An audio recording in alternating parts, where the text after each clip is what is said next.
welcome to representatives from 30 different countries around the world. Before we begin, I'd like to take a moment to thank our co-sponsors at UCLA for joining forces with us today. The UCLA Asia Pacific Center program on Central Asia, Berkel Center for International Relations, and Luskin Department of Public Policy. In the second event of CMED's three-part Afghanistan and MENA series, experts from the Near East South Asia Center for Strategic Studies, NESA, based at the National Defense University in Washington, D.C., will share their insights on the fall of Afghanistan and its implications for its neighbors in the Middle East and U.S. foreign policy. Before we begin, I just want to thank NESA for its continued support over the years.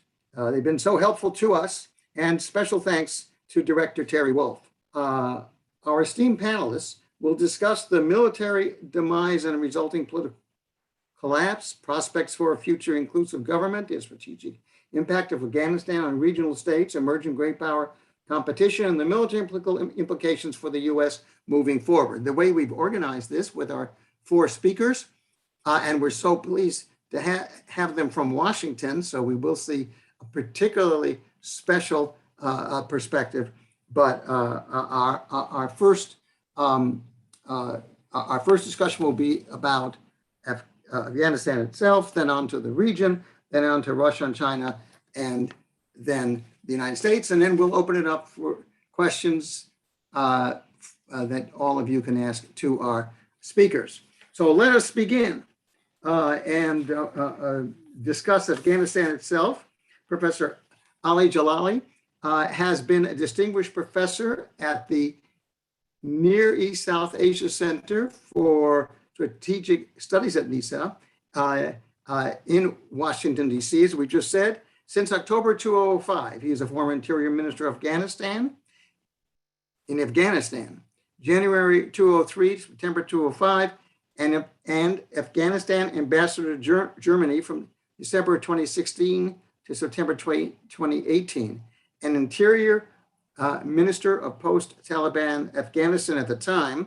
He created a trained force of 50,000 Afghan National Police, ANP, and 12,000 border police to work effectively in narcotics, counterterrorism, and criminal investigation to fight against organized crime and illegal border crossings. He successfully led the countrywide operations to protect the Constitutional Grand Assembly in 2003, the nationwide voters registration drive and landmark 2004 for a presidential election, and the parliamentary elections in 2005. Ali? Thank you for giving me this opportunity to share my views, and also I'm pleased to join this panel with my NESA colleagues. The rapid collapse of the Afghan army in the face of the Taliban blitz in August, which contributed to the sudden fall of the Afghan government and chaotic exodus of the US from the country, took both Afghans, including the Taliban, in the world in general by surprise. However, taking a closer look at the situation reveals a different story. The collapse of the Afghan security forces was not abrupt, but it was a slow and painful breakdown that began long before the fall of Kabul.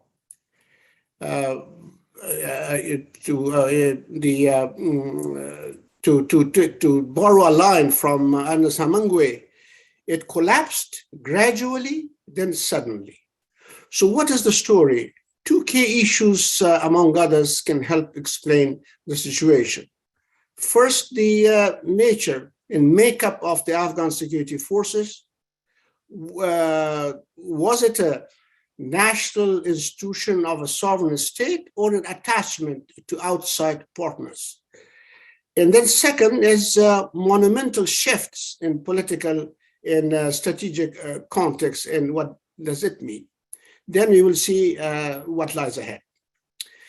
In May 2002, when American Green Berets began training the first group of Afghan soldiers for the new Afghan National Army, NA, I published an article in the Parameters where I noted that this was the fourth time in 150 years of Afghanistan history that the country was recreating its military establishment after its total disintegration caused by foreign invasions or civil wars. In all previous cases, it took constant effort of decades, not years, until the army reached the desired capability to act cohesively. Turning a tribal militiaman into a government soldier through a process of integration of multi-ethnic recruits into standard professional outfits took time under stable and legitimate governments with strong leadership. The development of the US-backed Afghan army, however, progressed under changing assumptions in priorities that impacted the army's mission, size, structure, and capacity at different times.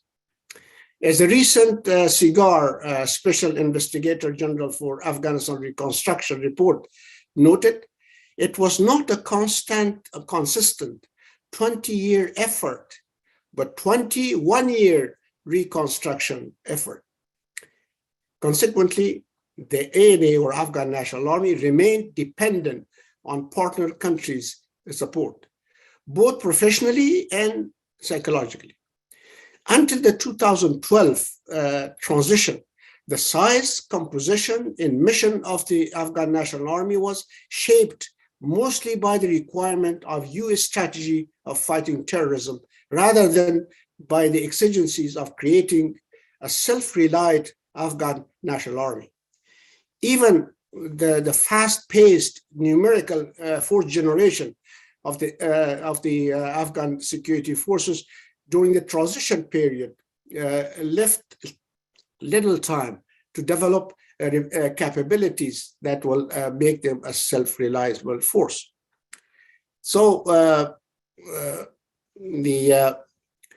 although in recent years, 90% of the military operation were conducted by the Afghan army, still the Afghan army continued to depend on international forces for logistical sustainability, air support, intelligence, and technical maintenance.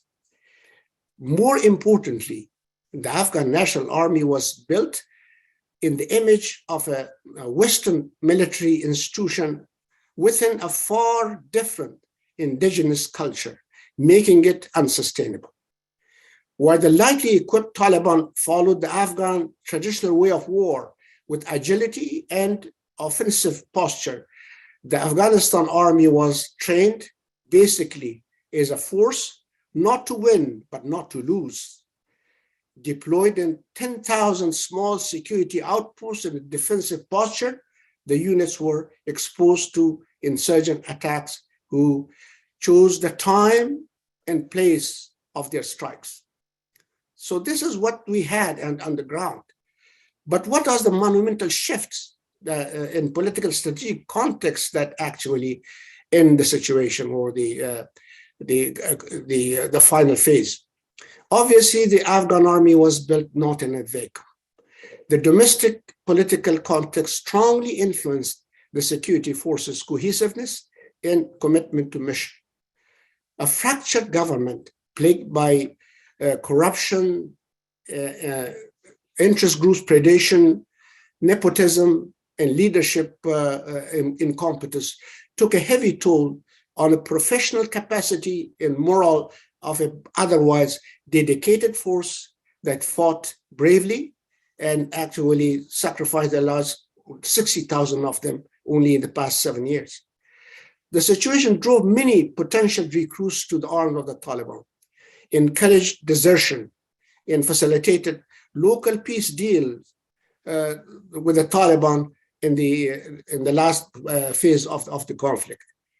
According to recent reports, the strength of the ANA, or Afghan National Army, in the field during the last 3 months, as the United States forces were degrading, was reduced to 60 to 70,000 across the country.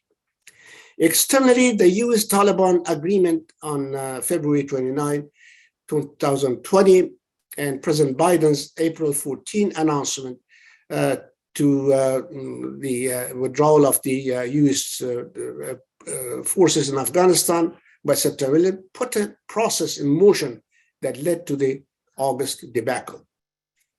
As I said, that withdrawal of foreign troops would increase their chances of military victory, the Taliban never showed serious interest in honoring their commitment, but only tried to run the clock. They refused to get in serious talks with the Afghan government, which was part of the agreement for a political settlement, and also failed to sever their ties with the terrorist groups, including Al-Qaeda. The Taliban gains in Doha became the loss of the Afghan government in its army. The Taliban, using the legitimacy they gained in Doha, they enabled them to start a diplomatic effort and win the support of many other countries, posing themselves or marketing themselves a nationalist force and not interested to expand their war beyond Afghanistan border. That actually won them support from some countries, including Iran, Russia, China, and Pakistan, of course, was the principal supporter of the Taliban. With the retrograde of the US forces almost completed in July, which also meant departure of the NATO contingents and up to 18,000 contractors, many of whom were providing essential services to the Afghan defense forces, including up to 100% maintenance of the Afghan Air Force, the capacity of the Afghan air assets in running bombing missions, in supporting the ground forces, in facilitating the operation of the elite special forces significantly degraded. Then we know what happened. With the demoralized, isolated, deprived of the support, the Afghan forces actually either made deals with the Taliban, or the tribal leaders actually made deals with the demoralized Afghan forces in the Taliban, and this opened the door to the Taliban to gain control of the provincial centers. Until the beginning of August, none of the 34 provincial centers had fallen to the Taliban. The flight of the leadership of the Ghani government in August 15 opened the gate of Kabul to the victorious Taliban. Now, what is the outlook? For the Taliban, it was easy to overthrow a weak and divided in a government that lost international support, but hard to form an effective replacement. 3 challenges facing the Taliban now. Governance that do not have experience in it. It was easy to fund and support a war machine, but not enough to run a government. The economy is in shambles. I think Afghanistan is now on the brink of a humanitarian crisis, and the people, 90% of the population are in threat of starvation. And 1/3 of the Afghans are already at the brink of starvation. 75% of them are women and children. The Taliban do not have that capacity to respond to these children. They are isolated. They have not been recognized as a legitimate government of Afghanistan. So this is the major challenge that the Taliban are meeting. Looking at these challenges, the Taliban are, instead of creating an inclusive government, they went to the exclusive government. That's a reason for it, because they want to keep the family together, because there's internal divisions within the Taliban. They do not want to exacerbate that division, so they want the family together and maintain control in the face of strong national disapproval. As long as this, strong national disapproval continues, I don't think the Taliban will have the choice or have the intention to create an inclusive government. The establishment of a theocracy with a facade of selected liberties is now the policy of the Taliban. And however, this actually created some other problems. Many dissidents and also those who are against Taliban are surprisingly now are going to be recruited by Daesh and some other international militant groups. These days, there are many reports that Daesh is making a very successful recruitment of those who are not only not supporting them, or they do not have ideological solidarity with them, but because of the animosity of the situation and the bad situation that is created in Afghanistan. At the same time, in Afghanistan history, there's a pattern. When a revolution takes place, then reforms come. Reforms are usually not acceptable, so there is resistance. The resistance caused autocratic regimes for repression, to repress the people.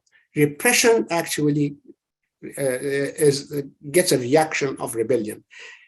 Today, I think there are the seeds of resistance all over Afghanistan. If the situation continues like this, if the Taliban continue to be isolated and also incapable to respond to the challenges of the country, these resistances can expand. I will stop here and I'll be willing to respond to any questions about these things. Thank you very much. Thank you so much, Ali. And speaking of questions, it's not too early to begin to ask your questions as we move on to our second speaker. You can go to the Q&A window that's found at the bottom of your Zoom screen. Please be sure to include your full name and country. We won't be able to ask your questions if we don't have this information. Also, we will do our best to address all of your questions, and that's why we put some limits in terms of time on our speakers. Our second speaker, dealing with the region in response to all of this that's been described by Ali, is Professor Brianne Todd, who's assistant professor of Central Asian Studies at NESA, where her areas of expertise include transnational threats and regional security issues in Central Asia, Russia, and the Caucasus. Before joining the NESA Center in January 2010, she worked at the Center for Political Military Analysis at the Hudson Institute, where she analyzed U.S. and foreign defense, intelligence, and homeland security and counterterrorism policies, and the Eurasian Strategic Project, where she focused on Eurasian political and security issues. She's previously worked in the U.S. Department of State in Washington, D.C., where she was awarded the Franklin Award at 2004 in the U.S. Embassy in Moscow in 2003. And she has also been facilitating NESA Center's programs in and with the countries of Central Asia, Kazakhstan, Kyrgyzstan, Tajikistan, Turkmenistan, and Uzbekistan. Professor Todd is a regular lecturer for the Defense Institute of Security Systems Management at Wright-Patterson, the U.S. Air Force Special Operations School at Herbert Field, and the Leader Development and Education for Sustained Peace Program. And this is cut. So you understand how active she has been, and I'm delighted to introduce Professor Brianne Todd. Thank you for that very kind introduction, Steve. Thank you to CMED for hosting today's discussion, and it's a pleasure to be here with my NESA colleagues today. I'm going to just offer a few brief comments on some thoughts about how the regional states are currently engaging and have been engaging with Afghanistan, and kind of what this means as we look forward under the leadership of the Taliban. So I think it's really important when we think about engagement with Afghanistan to kind of look back at where we've been. I think that it's fair to say that nobody really foresaw how quickly Afghanistan would fall this summer. That will continue to be analyzed for quite some time by both experts and practitioners. But if everyone recalls, we had a very similar situation back in 2013, 2014. At that time, it had been announced that NATO ISAF would be drawing down its forces. And at that point, there were all sorts of discussions and papers being written and conferences being held where everyone was debating what would happen in Afghanistan post-2014. And it seemed like the situation would be very dire. And everyone was very focused on the security situation at the time. Well, 2014 came and went, and life went on. And I think gradually everyone accepted that, yes, you could have a military drawdown, but the situation on the ground wouldn't significantly change in terms of, massive, falling of the government, troops, etc. So I think that kind of predated the situation that we found ourselves in this summer in terms of we could have a military drawdown. The US military could depart Afghanistan, and nobody anticipated that that necessarily meant that the Taliban would end up in power. Of course, since 2014, what we've seen from the surrounding states in the region is more engagement with Afghanistan. And that's actually worked to everyone's advantage. We've seen broad security, economic, people-to-people connections being developed between states such as Turkmenistan, Uzbekistan, Tajikistan, and that's really worked to the advantage of all the countries involved. Over time, as a result of that, we've seen stronger connectivity between Central Asia and South Asia. And as a result, I think when we finally did have the events of this summer, there was great disappointment and frustration on the part of some of the regional states because there was such hope for the future of Afghanistan.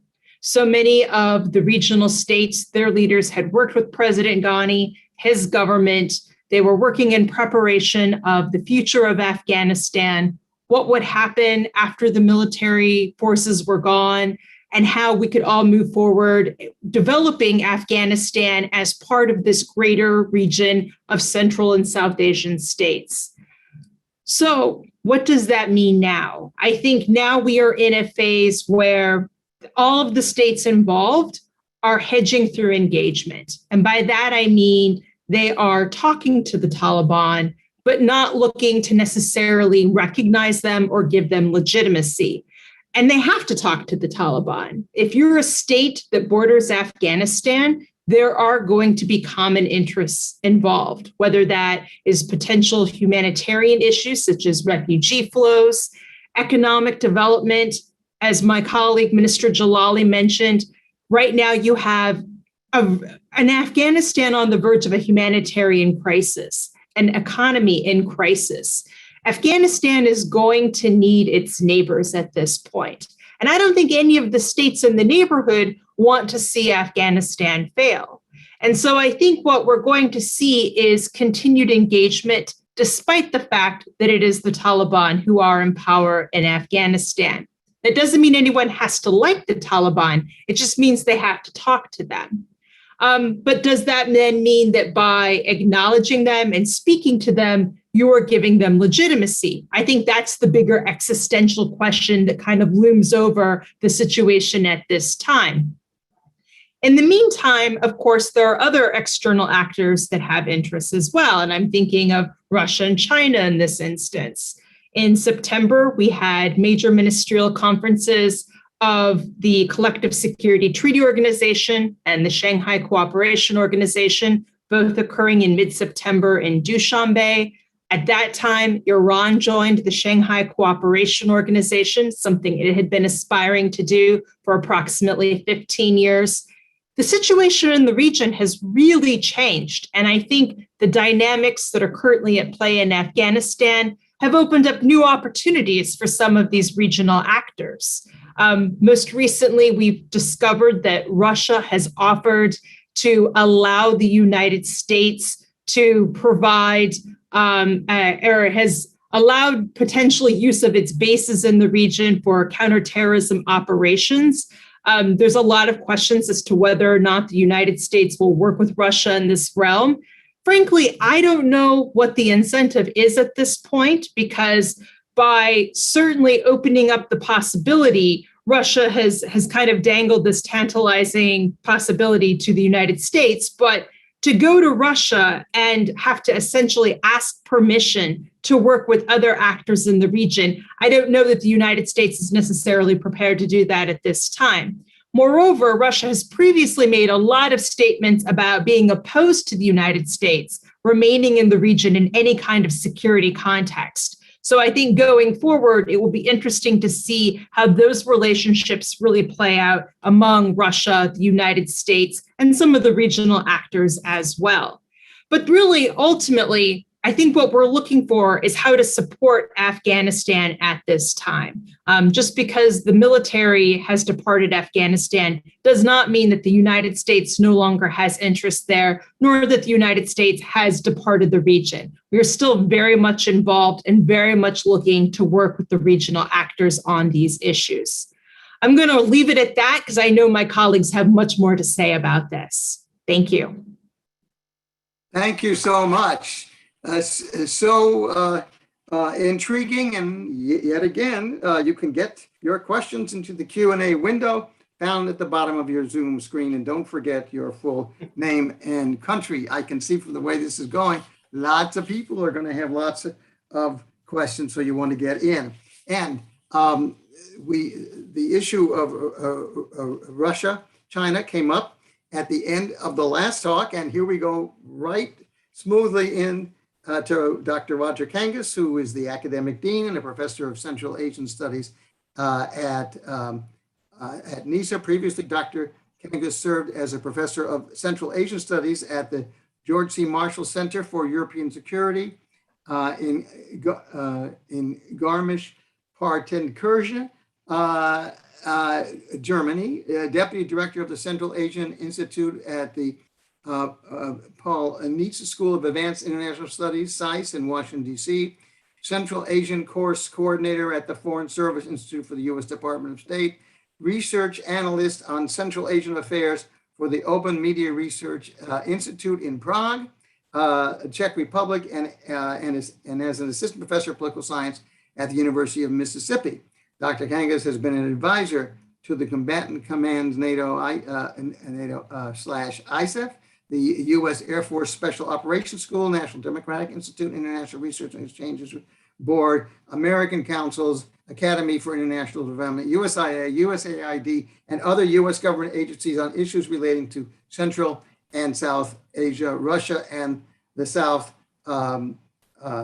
Caucasus. I could go on and on. He's an adjunct professor at Georgetown University. But I'll also mention that he has a PhD from Indiana University, and cut it short so we can hear more of him. Okay, thank you so much, Steve, for again the kind introduction and for bringing us together. Although we're of the same organization and team, I hope you're going to see some different perspectives and, quite frankly, really the breadth of the challenge that this Afghanistan post-August 2021 presents. Brianne's comments about the Central Asian states and the regional actors dovetails well with what I'm looking at, which is, quite frankly, the view from Moscow, to a lesser extent, perhaps the view from Beijing, but how people are recalibrating this current situation. First of all, a few givens.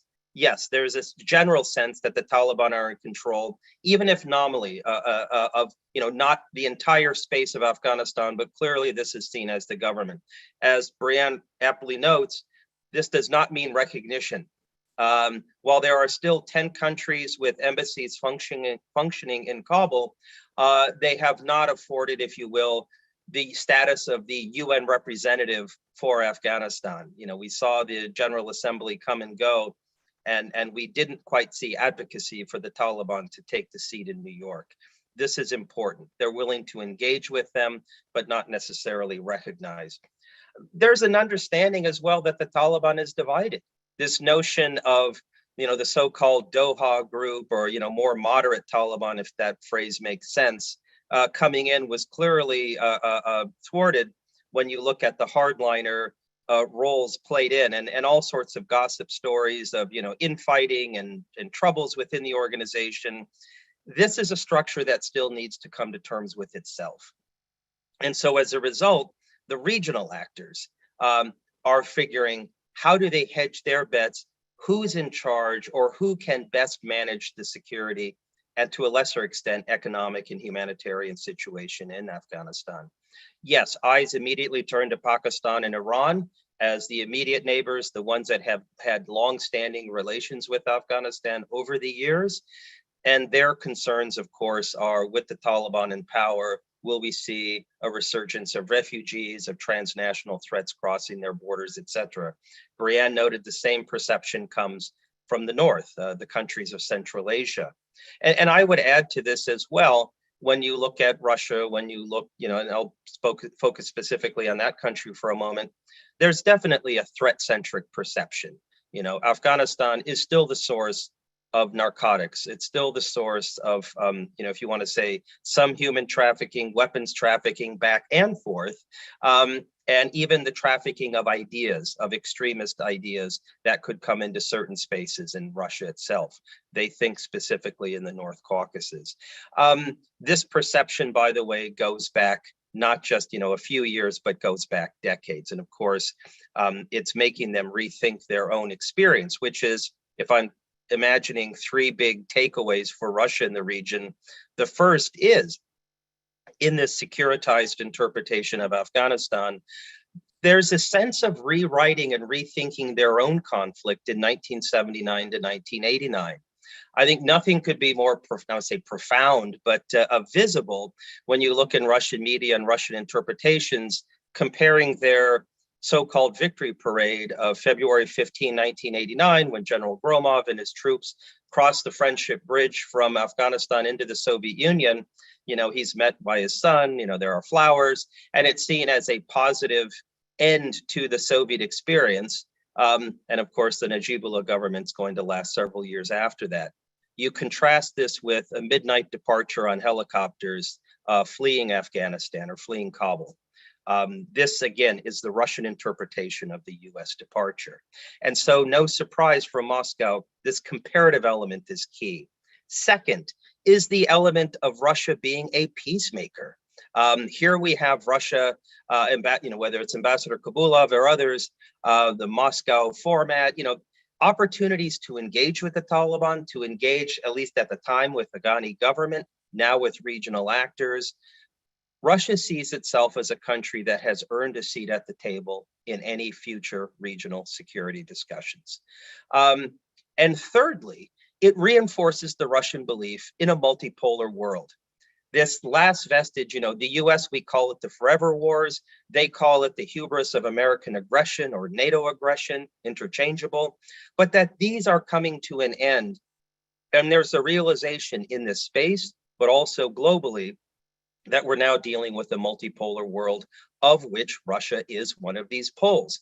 Brianne highlighted the recent summits in Dushanbe of the Collective Security Treaty Organization and the Shanghai Cooperation Organization. If you look at the transcripts of the statements, joint statements that came out, Afghanistan plays a role. They want security and stability in that space. But more importantly, it's about the unity of these structures and how they are the future of the Eurasian and Asian landmass. I should add one final point, the recognition that Iran is going to come in as a full member. Yes, that was decided. Most likely this will take about a year or two to sort out. It took India and Pakistan almost a year to become full members of the SCO, and they have far less baggage than Iran has. And so expect that to be delayed, but it definitely signals to the region and to the international community that this is an organization that is important for Afghanistan and the broader Eurasian space. A few quick comments on China, and then I'll close. First of all, a number of questions have come up now of, with the US gone, China will come in and fill the vacuum. Yes and no. China's actually had an economic stake in Afghanistan for about 15 years. They could have invested heavily and engaged heavily in terms of economic assistance into Afghanistan.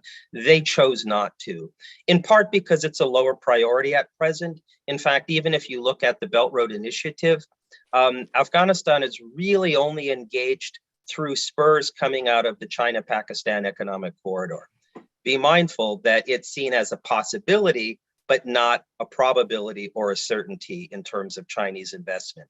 In terms of security, expect to see a continued desire to outsource security, whether it's Pakistan or others. The goal is simply to make sure that radical ideas or extremist ideas do not come from Afghanistan into China proper, thinking of their own challenges within the Xinjiang region. And lastly, looking at international organizations again as a solution, whether it's the UN, AIIB, the SCO, you name it. Again, a lot we can cover. So to conclude, because I know my time is up, what are we looking for? And from both Russia, China, and I would argue for some of the other neighbors, believe it or not, there's still an advocacy for the West, and specifically the US, to economically assist in the rebuilding of Afghanistan. To have the US release the $9.5 billion that are frozen to help Afghanistan as a sign of good measure to the Taliban, not understanding that there are certain legal parameters that preclude that. Secondly, there's less concern for the composition of the government, human rights, women, etc., minority issues. Quite frankly, if these stay within the borders of Afghanistan, do not expect Russia, China, or other states to castigate the Taliban government for any sort of ill behavior within their borders. What they're more concerned about are radical movements or free movements of groups like Islamic State Khorasan, which have concerns in their own country. And then third and finally, they're quick to securitize their own borders. And in fact, the Central Asian borders with Afghanistan, if things don't go properly. As my two previous colleagues noted, there's a chance or a possibility of chaos and concern in Afghanistan. Quite frankly, were that to happen, and we have challenges of refugees, drugs, terror, and ideas crossing the border, expect these borders to be sealed. This is a strategy or a view from Beijing. It's a view from Moscow, among others. With that, Steve, I'll turn it back to you, and I look forward to the questions. Thank you. Yep, we're going to have a lot of fun, I think. But first, let's hear from Dave Lamb, who assumed the duties as the Deputy Director of the NESA Center in 2010 after serving as the Chief of Staff 2007 to 2009. Dave held a variety of staff and command positions beforehand, and if I mentioned them all, he wouldn't have time to speak. He served as the Joint Chiefs, Chief of Plans and Operations, Operations Director of Information Operations from 1997 to 1999. And he was a U.S. Army Central Command in Kuwait. And I could mention several other distinguished positions that he has taken, but we don't have time, and I apologize. He has a huge number of awards, but I'm going to stress his analytical works given our program today. And they include such activities as from Kabul to Baghdad and back, analyzing the key strategic decisions that shaped the courses of the campaigns in Afghanistan and Iraq, manning the machine, a critical examination of the Army's individual replacement system, conducted for the Chief of Staff of the Army in 2001, and several others. But I'm going to conclude by talking about a book in which he was one of three authors, From Kabul to Baghdad and Back, the U.S. at War in Afghanistan and Iraq. The book was published in 2012 and provides challenging views about the successes of the global war on terrorism and the campaigns in Iraq and Afghanistan. And it enables discussions about U.S. defense policy from 2001, the decision to go to war on two fronts, examining the current military campaign from a strategic perspective. These problems, although coming from 2012, do seem so relevant to some of the problems that we face, especially with Afghanistan and Iraq. His team worked on the campaign strategies and leadership that are addressed by experts in the field. Dave is a is a friend, and I'm delighted to introduce him to this program. So here we are, Dave Lamb. Well, thank you very much, Steve and CMED, for sponsoring this event. It's indeed an honor to be with you today. I think I'll kick off with basically Steve mentioning the book, a monograph on the Naval Institute Press, From Kabul to Baghdad and Back. And that is important to keep in mind and set the context for Afghanistan and really where we are now. Afghanistan was America's longest war, 20 years, almost to the month, 2001 to 2021. It began with a catastrophic event here in the United States that really unified the United States. And I unfortunately might want to add now, both domestically and with our allies, it ended with a catastrophic event in August that is very divisive in many ways, both from an internal domestic political sense of where the country is going and the military. I'll talk about that in a bit. And then, of course, with our NATO allies, One of the jobs that I had and where I met Minister and Ambassador Ali Jalali, who was the Minister of Interior at the time, was Chief of Staff of the Combined Forces Command Afghanistan from 2003 to 2005. As Ali remembers, many folks call that the golden age. And unfortunately, I would kind of remind people that a golden age needed to last for more than 3 years. But let me recap what happened in that 3-year period. As Ali mentioned, a very successful presidential election and then the follow-on parliamentary elections that ran up through 2005. And those were executed seamlessly and with a U.S. lead. And I don't want to sound egotistical about the United States of America, but the fact of the matter was we had a very strong ambassador, Zalmay Khalilzad, who was also a presidential envoy. And as my role as his chief of staff and General Barno's chief of staff there in Afghanistan, putting together the country team, it's always nice that your boss ultimately is a presidential envoy. You can avoid a lot of bureaucracy in the system. And you can move very, very quickly from one task to another.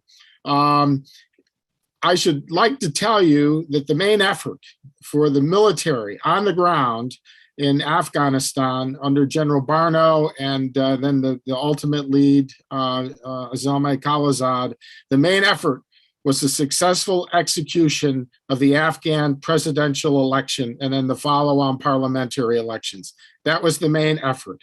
The military force was there on the ground, mostly centered in Bagram, to set the conditions, the security conditions, to allow Jean Arnaud and the UN to come in to run a fair and free election.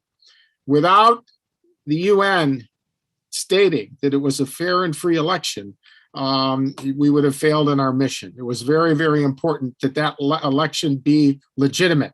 Unlike the elections after 2006 that followed, where legitimacy was always up in the air and caused a great amount of consternation about was the Afghan government in fact legitimate? And in fact, in the last iteration, where you have a shared government, which is just a disaster in my opinion. That country team that ran the campaign. Began as a counterterrorism campaign initially from 2001 to exact retribution on the folks that attacked the United States. And then very rapidly by 2003, 4, and 5 was moving into a nation building phase and quite successfully in many ways as we executed that. From the country team perspective, it was a unique country team. It wasn't a separate military operation and a separate embassy operation. It was commingled. And in fact, my boss had General Barno and our offices were co-located in the embassy. I lived at the embassy and spoke to the ambassador almost every night. the key piece of that time period was the unity of effort. The unity of effort. There was no white space between the military commander, General Barno, the ambassador, Zalmay Khalilzad, and the station chief, who will remain unnamed, from the CIA. All of those three met every morning, and we would report out. We would orchestrate what was going on, and then the headquarters worked up and out at the strategic level, working with the Afghan government, Zal Khalilzad meeting with Ali Jalali almost daily, the Minister of Defense, Wardock, and then, of course, President Karzai. A very, very close relationship with him and the UN Special Representative Jean Arnaud. And there was no white space between those figures, and you could move ahead, and the Afghans could move ahead knowing, here's who's in charge, here's what we're going to do next.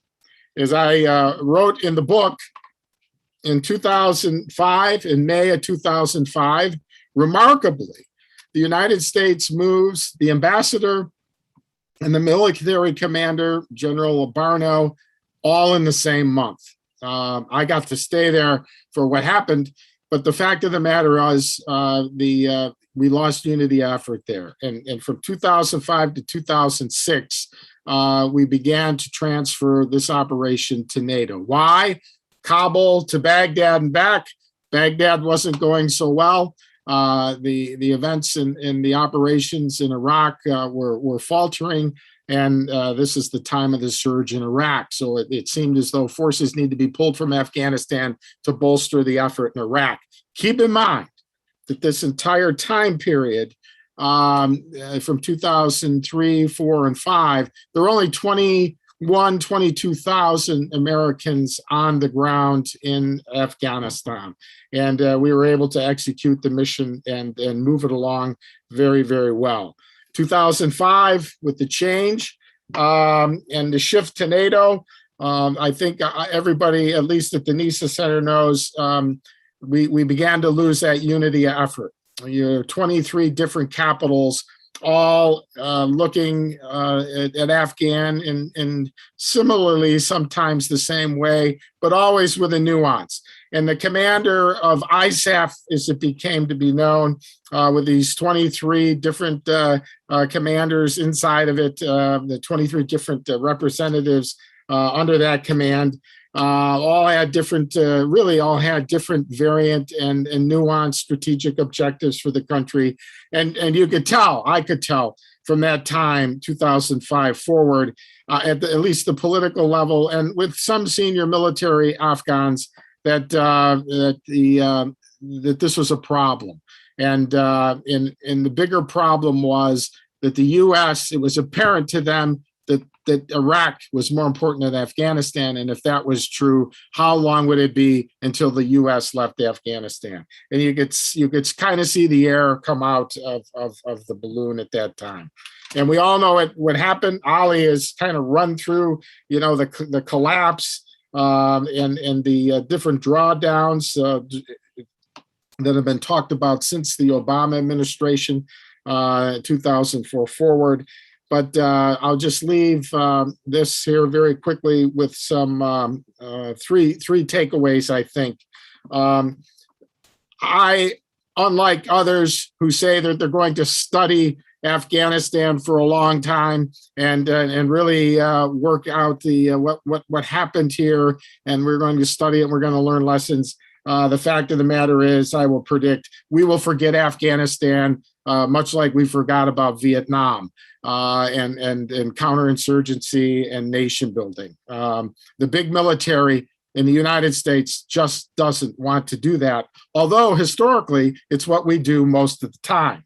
The next thing is the role of the military in working with the U.S. Embassy, and that would be and I'll wrap up right here, 2-minute warning, the role of the military and the country team. And then finally, the role of an all-volunteer army fighting, about 1 million of them, for 20 sustained years, many of them, to include my children, 7 or 8 different tours to either Afghanistan or Iraq. You have to look at the moral fairness of all of that. And is that sustainable over the long haul? This problem of an all-volunteer force, less than 1% of 1/10 of 1% of the U.S. population really bearing the burden for the struggle. So I'll leave it at that. I'm sure I'll cause a lot of questions, and that should do it. Dave, thank you so much, as always. And let's go to those questions.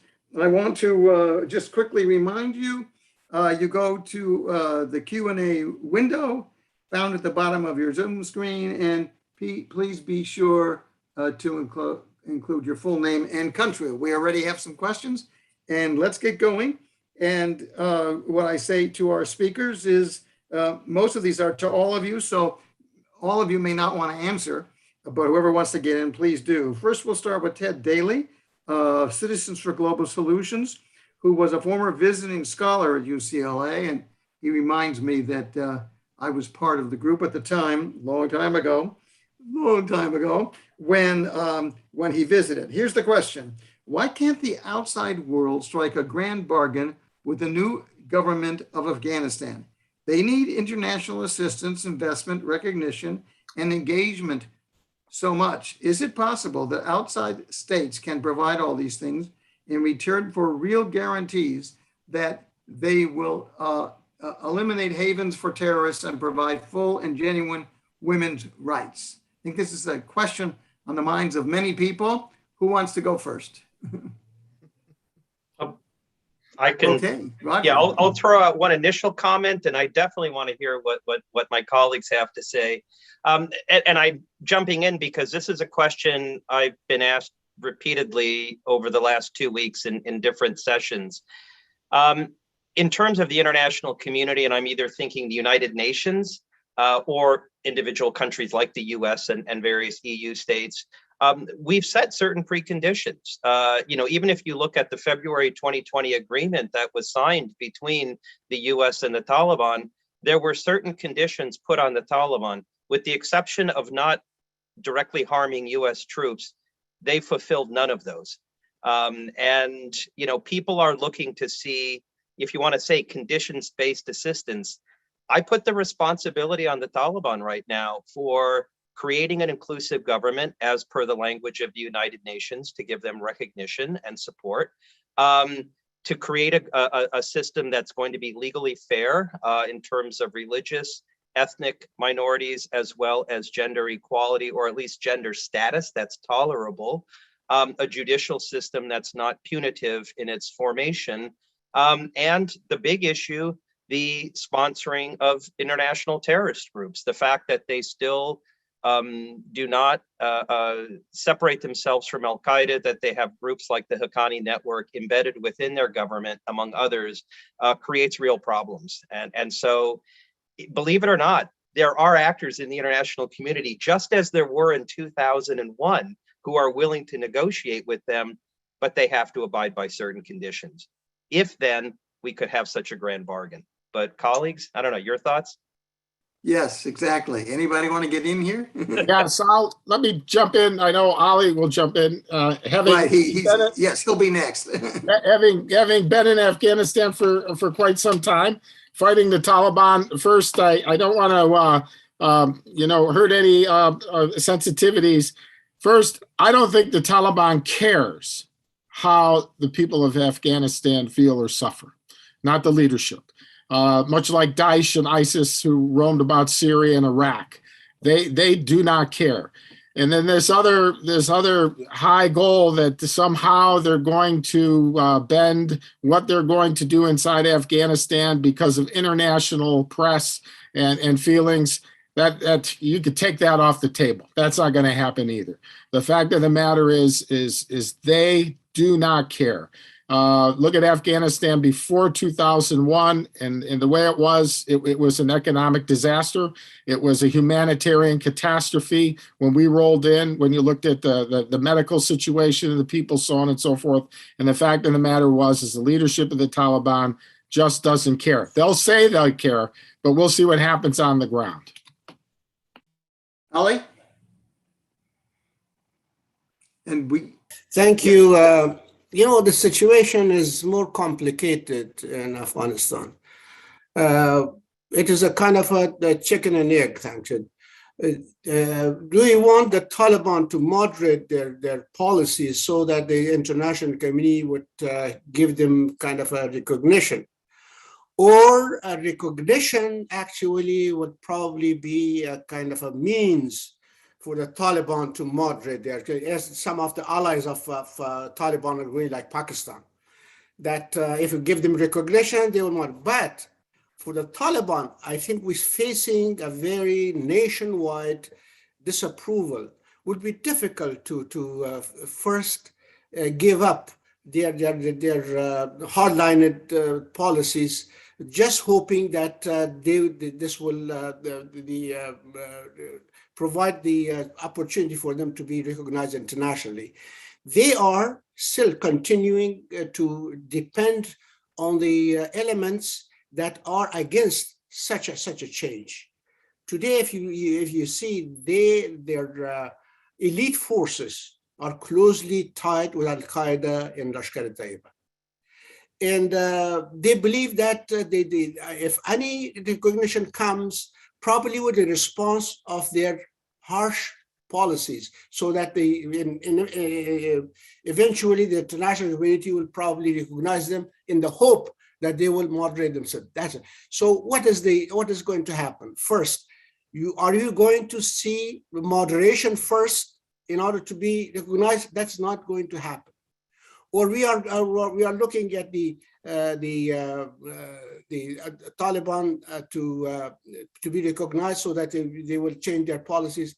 We don't know. This is a complicated situation. Taliban today do not want to lose the control, do not want the help of the elements that they have been supporting them all along, including Al-Qaeda, including the Lashkar-e-Taiba and others. Today, if you look, the policy of the Taliban are very pragmatic. They are accommodating the request of China, but building up the anti-Tajik resistance in the Badakhshan area. So they are not going to act so that the international community will see there's a change, so they will be recognized. I think the Taliban will continue, as Dave referred to it. They don't care about these things, but probably they will continue these in order to lose control.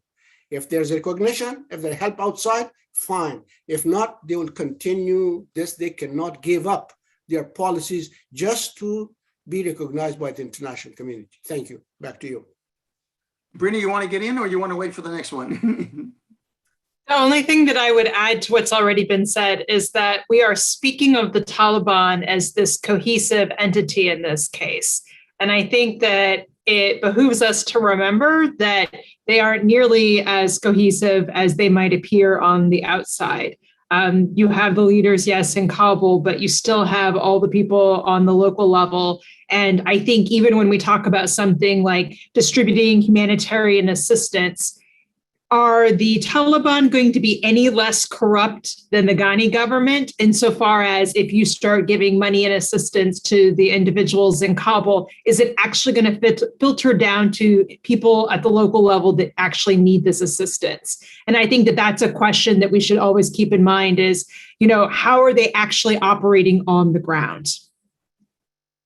Okay, let's go to our next question, and that is from Manisha Horshan, who was a UCLA graduate student. It's a somewhat controversial question, I think, but let's find out. The question is, do you believe that the Taliban has the capacity for state building with the help of Pakistan and Iran? Anyone want to take that on? Yeah.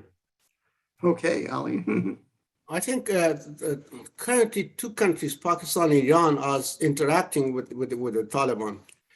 And Iran just last week, actually, according to reports that the Taliban also publicized, There were meeting between Iranian officials and Taliban and agreed to expand the road network in Western Afghanistan. And there's one reason for it, because Iran depends so much on local trade in the region. Just to, in response to the sanctions that they have, they are, for the past several years, I think 70% of their trade is local in Afghanistan and Central Asia. And in Afghanistan, I think they are the top exporter to Afghanistan. And they are very willing to have relationship with the Taliban as far as their trade and economic, economic development concerns. With Pakistan, the same way. I think Pakistan is the most, the top supporters of Taliban. Even when the Taliban took Kabul in the first 30 days, the first visitor was the ISI chief in Afghanistan. What he did later on, there were criticism. Maybe that was the reason that he was removed yesterday. And but Pakistan as the now, on behalf of Taliban, has launched a major diplomatic effort around the world to get the world recognize the Taliban and continue to help to Taliban, and even called on the United States to unfroze the to release the frozen assets of Afghanistan. So these two countries will be the first to do that, and I think they will continue. Iran has not recognized Taliban yet, but they are willing to continue economic interaction with the Taliban. Thank you. Back to you. Any other comments? Yeah, I'd like to. Oh, I'm sorry, Dave. Yeah, to echo on what Ali said, particularly in as it comes to Pakistan, we can all remember, at least I can on the ground, how helpful Pakistan was for ISAF and the international community while we were all there. And they would like nothing more, the ISI and Pakistan, to basically talk for the Taliban. It's in their own self-interest to go out and lobby for the Taliban to avert a humanitarian humanitarian crisis there, because the fact of the matter is the refugees will pour over their border very, very quickly if that happens. And from my perspective, Pakistan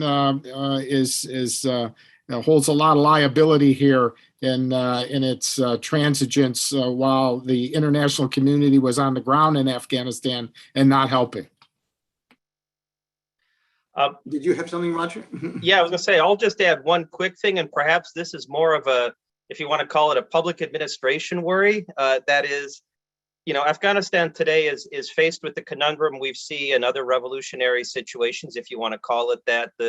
In Soviet studies, we called it the Reds versus experts debate, right? Do you bring in people who are ideologically committed, or do you bring in people who know how to make the trains run on time and make things work? Right now, the experts have fled or are fleeing. Anybody with a higher education, anybody with a skill set, particularly one over the past 20 years, that was cultivated by trips abroad to the West, to the US, you name it.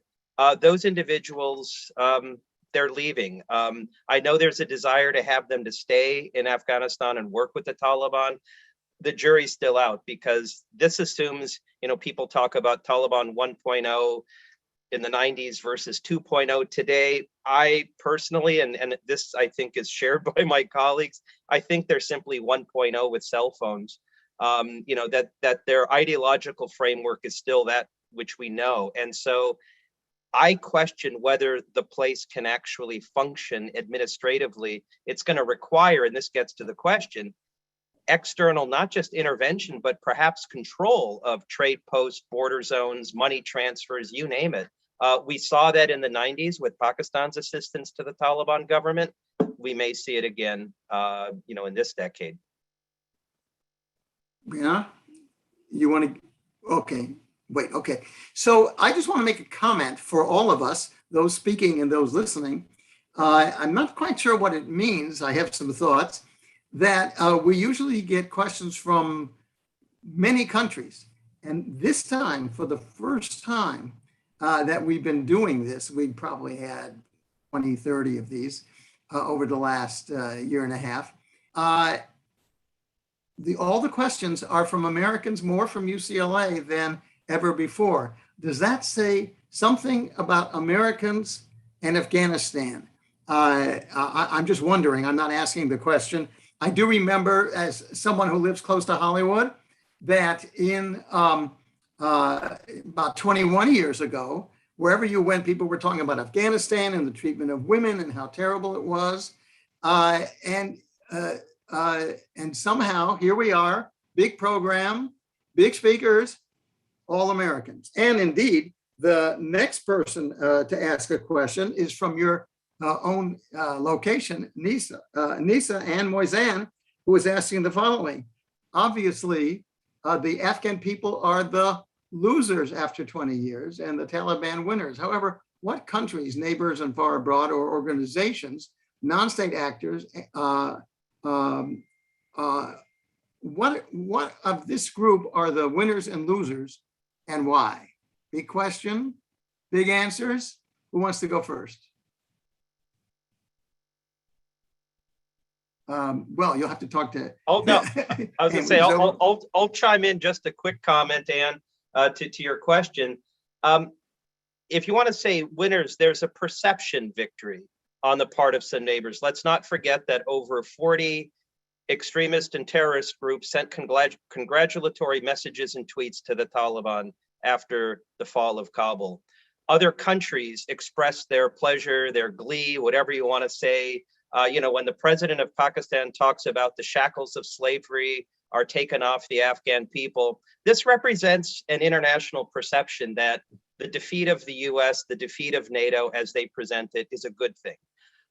So for those who celebrated, what I would say is, as you correctly rightly note, the absolute tragedy for the Afghan people, this seemed to be a source of joy for a lot of immediate neighbors. But that's fleeting, because now they're going to have to deal with some of the real transnational problems and borders that are going to come out of Afghanistan. So extremist groups, in my opinion, are the ones that maybe see themselves as the big victor. And whether we're going to see emboldened entities in the Sahel, in South Asia, in Africa, in other places, I do worry that we might find, I don't want to call them copycats, but people who definitely want to aspire to do what the Taliban have done. And as for other governments, we've already mentioned, the Russias, China's, Pakistan's, Iran's. The realization is this is now their problem. And they're going to have to deal with this as a neighbor. And I question whether they'll have the capacity or the desire to get involved. But colleagues, prove me, or if that's mistaken, please let me know. Anyone else want to get in on this? Or we can move on. We've got several. Ali? Yes, I think when we are talking about Pakistan, is obviously Pakistan as a winner here, and particularly the Pakistan military and the intelligence as a winner. But at the same time, they should be concerned.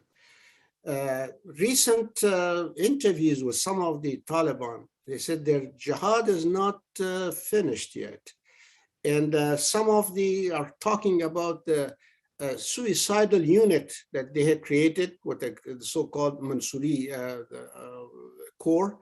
They said now they are trying to expand the Islamic Sharia to Pakistan. And although Pakistan announced that they have started the negotiation with the Pakistani Taliban, mediated by the Afghan Taliban, but the Pakistani Taliban refuted that. They said they have, their mission is still the same, to expand the implementation of Sharia both in Afghanistan and Pakistan. So I think it is yes, they have achieved their goal that they had for many years.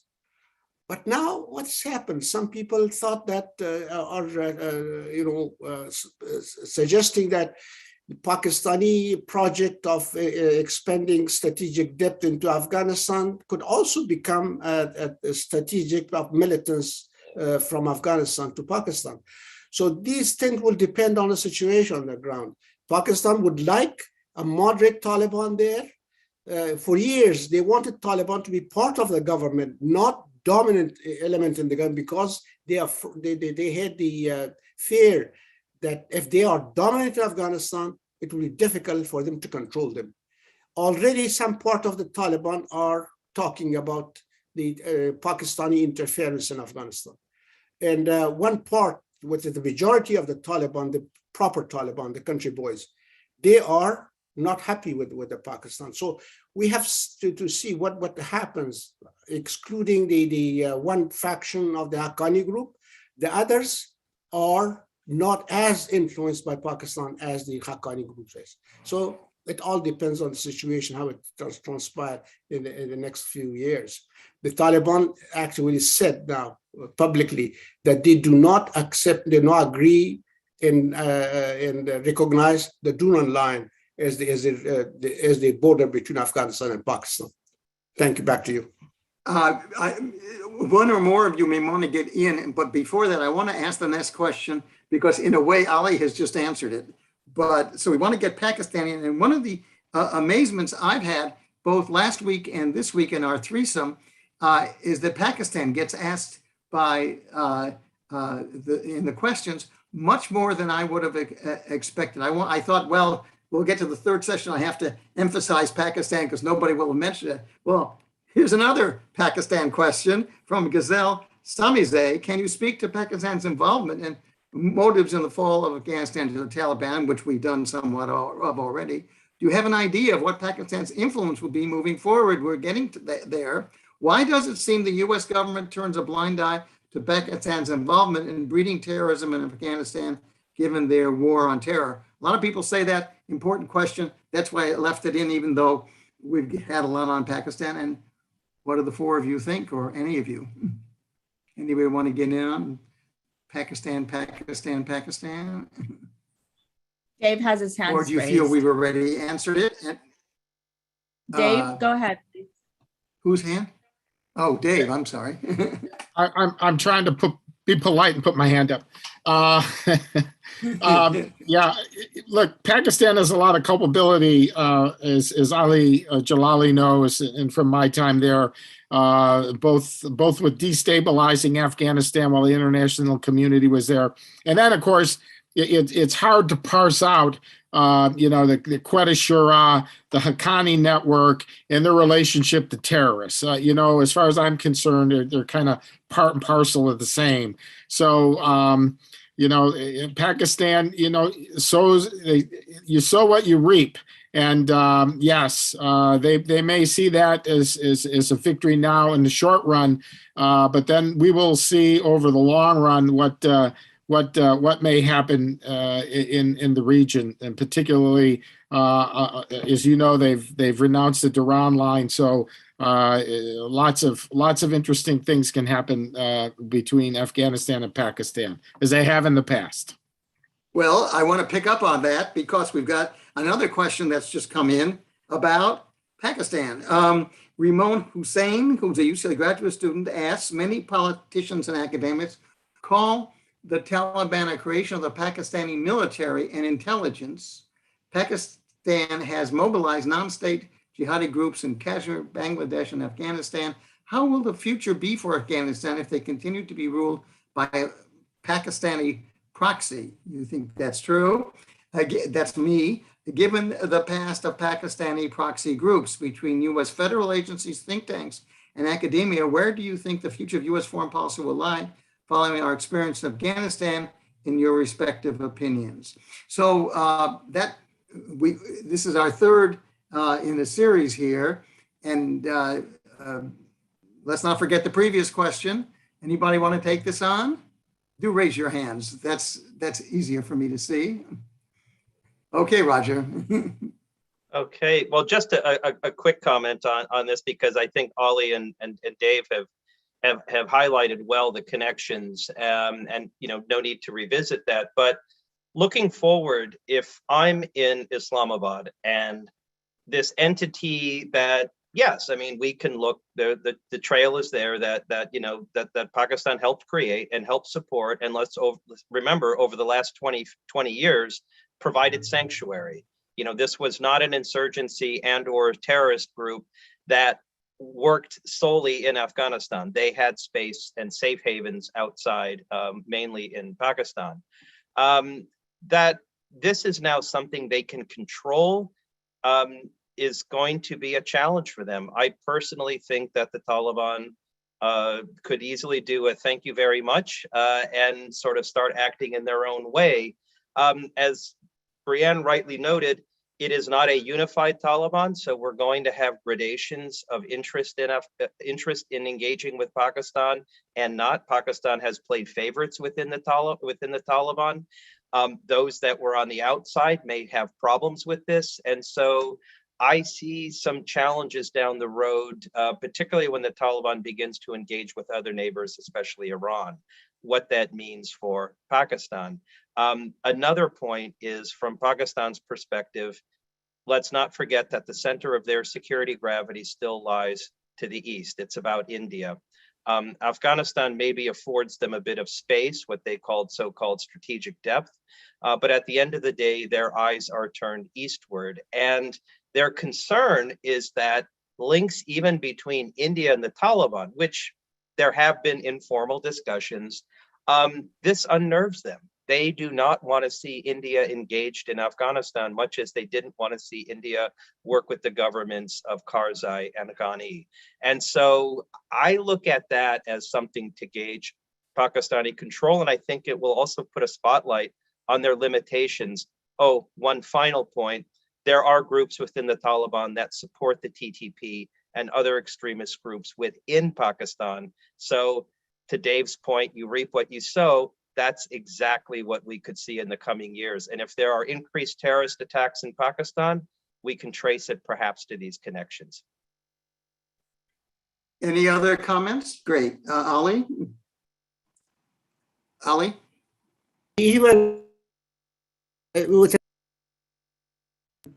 there are groups that yesterday they announced the resistance against the Taliban, not because they are against them ideologically, but because they are very closely connected with Pakistan, ISI. It is a group that was supported by Iran for a long time, the Niazi group, although he has died, but his son actually announced yesterday that they are going to launch their resistance operation against the Kabul Taliban, which they claim have close ties and dependent on Pakistan. So such groups can emerge in Afghanistan over time. And, Daesh was actually is rebranded Taliban. So such development can be expected in the coming months, in years. On the other hand, these days, some of the Taliban groups are being contacted by Daesh in Afghanistan, and they are started a major drive for recruitment. Many former members of the Taliban in Mujahideen actually are potential people that probably will join Daesh, not because of the ideological sympathy, but because of the resistance against Taliban. So Taliban, yes, they are not a monolithic group that they will always think the same way. They'll be split among it. The reason that Taliban is now are not willing to moderate their policies because they do not want to exacerbate the divisions within the Taliban. 2 days ago, if you look at the appointments that they have, assignment of people from the corps commanders to brigade commanders to the mid-level officials, they are all either have a prefix of Mullah, Maulavi, Qari, or Hafiz. These people are not those that Pakistan would like to see in Afghanistan because, first of all, They cannot administer the country and that create chaos in the country. On the other hand, they are less susceptible to be influenced by sophisticated Pakistani intelligence network. Thank you. Back to you. Thank you. I don't want to kind of limit anyone else, but we're running out of time. We have two questions on the United States and one on China, which we haven't really discussed much. So let's do those, and that will get everybody in who asked questions just in the right time, if everybody's agreed. And so, and if you had anything else to say, please fit it in the next time we call on you. The first is, the one on China is from Warren Fahmy of UCLA, a close friend of mine, I will add. With the Taliban and many I know, with the Taliban removing Uyghur fighters from the border with China, is this a sign of stronger ties between the Taliban and China, or is this a token short-lived gesture? Would the Taliban be able to exert complete control over these groups? Will China be able to maintain its mercantilist foreign policy with its activities in Pakistan, Afghanistan, or is there a strong chance that they will deviate from this if their security concerns grow, such as protecting workers, Belt and Road projects? That's our China question. I think I should call on Roger first. Okay, I thought you were going to go through. Yeah, on this one, kind of a quick answer is I think it's a token short-term gesture in terms of addressing Uyghur fighters. This is a longer, if you want to say theologically framed view of their fellow Islamists or extremists, we'll use that word, in Xinjiang, and they're not going to deny that. Interestingly, of course, other neighbors have done that. Iran, Pakistan are noticeably silent on the Uyghur situation, but we don't see that with the Taliban. Secondly, in terms of further engagement, you're right. If the Chinese do have a problem, with attacks on their population, if there are concerns about their investment in Afghanistan and they see sort of negative consequences, would they get engaged? Absolutely. But I still think, and this is my opinion, they're going to withhold that sort of engagement for some time. They're going to rely, I might call them short-term economic proxies like the Pakistanis, to be part of their front and economically engaging in Afghanistan. And the last point, one that is mentioned repeatedly, the Taliban maybe don't want to have this sort of external investment. They would rather remain ideologically consistent. And so again, for China, there are going to be opportunities, but I think they're going to be quite limited. I don't see China filling a void here. Back to you, Steve. Thank you. Anybody else want to get in on China before we go back to the United States for our closing questions? You look like, yes, Dave? Yeah, very quickly, Steve, as Roger just indicated, my experience with the Chinese and their investment in Afghanistan, particularly from a security perspective, securing their efforts, their economic efforts, they relied basically, while we were in Afghanistan, on the United States to secure those investments, and invested heavily where things were peaceful. And the only reason they were peaceful is because somebody else was maintaining the security in the area. So as Roger mentioned, it'll be interesting to see, and probably the Chinese will be quite patient in how or if, I can't see anywhere in the near future where the Chinese would go in with their own military or paramilitary forces to secure those economic investments. Use somebody else. Dave, right on as usual. Okay, anybody else? Or we're going to move to the United States first, and we will therefore, which we rarely do, get all our questions in. The first question is a little different from Sean Butler. Does the announcement of the ICC prosecutor limiting the investigation to Taliban and not the Afghan, US, or NATO personnel affect Afghan relations with the international community? And then let me just ask you this last question that just came in.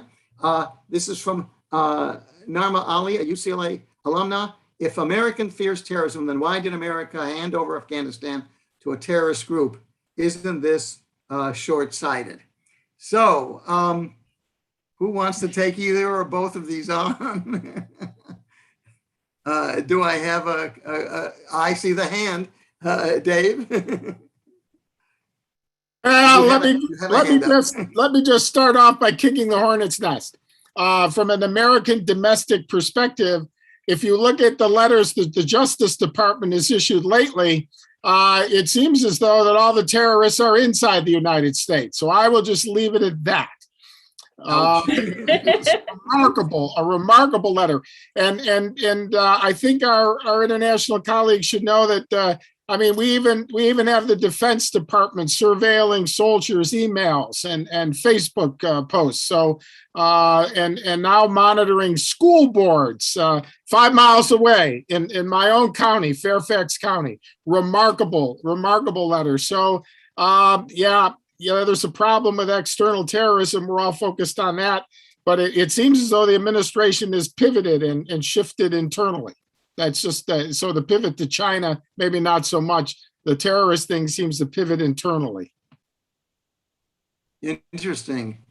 Anybody want to get into either of these two questions that I've just provided?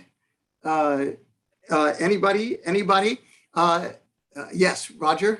Okay, although definitely would like to hear from the U.S. perspective, Brianne, if you've heard anything from our Defense Department colleagues on the ICC decision, going after the Taliban. I mean, this is going to be, if you want to say a sequential measure, but this is something that's normal for the ICC in terms of going after specific entities. We've seen this in their engagement in Africa and the Balkan region and other places. So I don't find it out of the ordinary.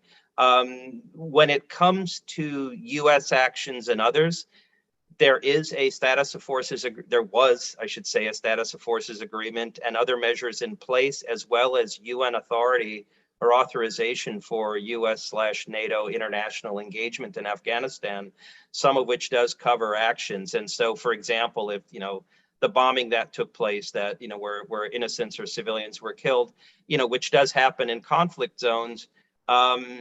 These are addressed often head on.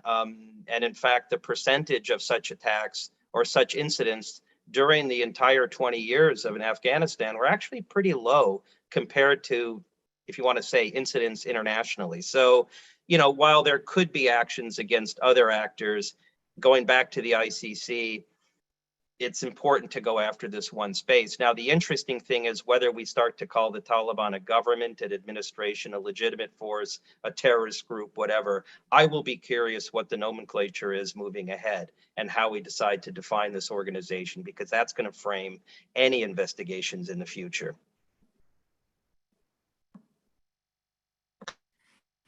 Anybody else want to get in on this?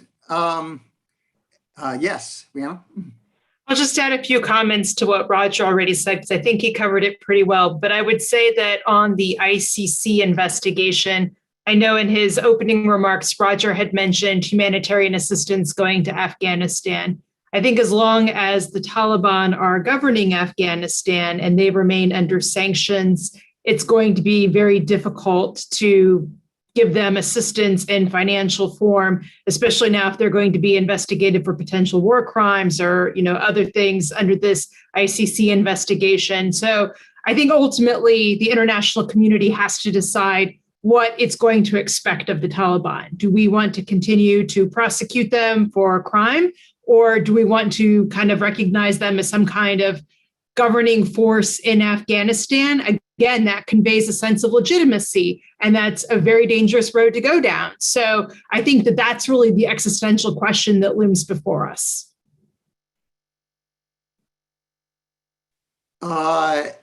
Any other comments?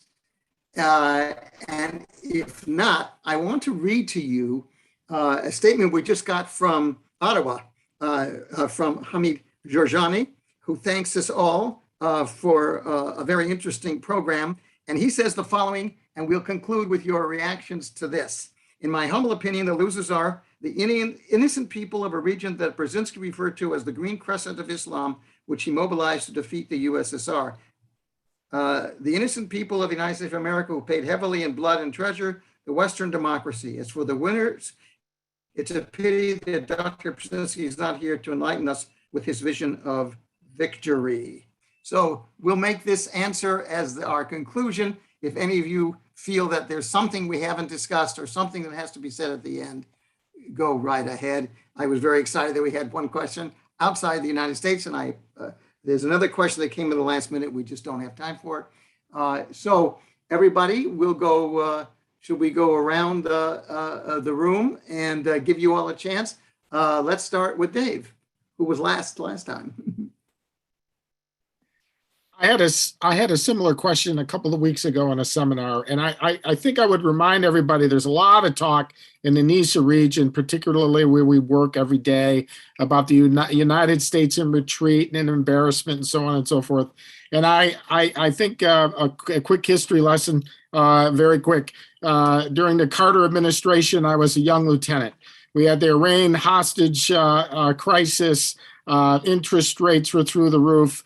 America seemed in this moral malaise and decline. And in 1989, we won the Cold War. So I just, yeah, you can bet against the West, but you know, history might prove you wrong. Might well prove you wrong. Excellent. Roger, you're next in this lineup. Oh,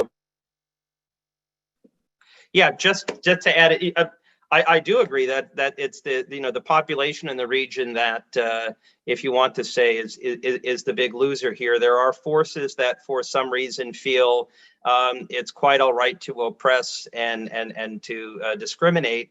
And I do hope that if over the last 20 years we see a better educated, a more worldly Afghan population, a much larger one that existed 20 years ago. I mean, it is a country that has been growing.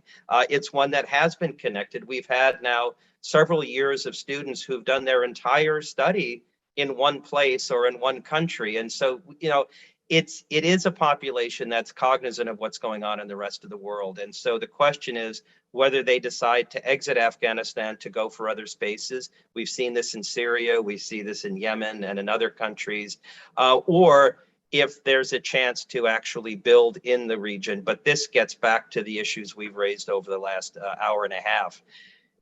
If the government of the Taliban actually can be inclusive, then we could start to see change. And unfortunately, and maybe it is the pessimist inside me, I don't see that change happening. So, you know, I think short term, medium term, it could be a very difficult road ahead for our friends in Afghanistan and the neighborhood. Brianna? Yeah, so it's great that Dr. Brzezinski comes up again today. I was just at dinner last night with a colleague from Kazakhstan, and we were talking about Brzezinski and his views on Afghanistan and Central Asia. I would just say that, you know, the Taliban may not have changed in the last 20 years, but the region certainly has. And I think that we often forget that 2021 is not 2001, and that all of the people and the countries surrounding Afghanistan and even the people of Afghanistan have changed a lot in the last 20 years. And so I think trying to fall back into this old mode of who the winners are, who the losers are, and trying to anticipate what's going to come next based on this model of the Taliban not having changed, I think we're almost setting up a trap for ourselves, because I don't think we really know what comes next. Nobody really knows how either the people of Afghanistan are going to react in the long term or how the regional states are going to react. So I think that there's still a lot that remains to be seen. It's only been 2 months since the Taliban took over. There's a lot that can happen in a very short amount of time.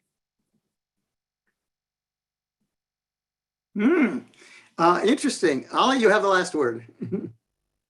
Thank you very much. I will just share with you anecdotally something that an old Afghan told me many years ago in Ghazni. He said that 40 years ago or 50 years ago, Afghanistan was a peaceful country, a small country. It was not a wealthy country, but it was happy. It actually never created problems for itself or for the neighbors. Then one superpower came and invaded that country and ripped off the society vertically and horizontally. Another superpower came. It helped the resistance in Afghanistan against the Soviet Union. But at the same time, they brought other people from other side and outsiders to the country that actually were not, in the same level of understanding of Afghanistan that the Afghans did, ideologically or politically. Well, the superpowers left, and these outsiders created that situation in Afghanistan that actually people are suffering. So said, when I asked him, what do you want? He said, I cannot tell you anything. There is no, I cannot answer this question. Only I hoped, I wished that they could undo what they did to us. So that's what Afghans actually suffer today. Today, yes, Afghanistan has changed, the region changed. Many achievements were made in Afghanistan in the past 20 years. But we are talking about are Taliban change or not? Maybe they have changed to some extent, but their change should be proportional to the changes that took place in Afghanistan too. And that is not going to happen very soon. Thank you very much. Back to you. Thank you. Working with NESA last couple of hours, a real honor. And we at CMED are so pleased for this program. We should do something again. I think it really, this discussion, I feel, has really, for myself, explained a lot more about what has been happening the last few months and how we ended up where we are. So thank you, and thank you. And I should say, and fourth, thank you.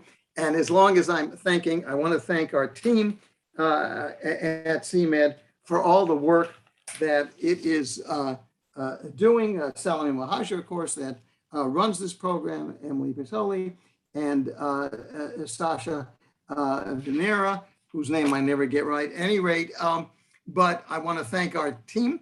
You've met Manny Jad at the outset, always telling me to look up and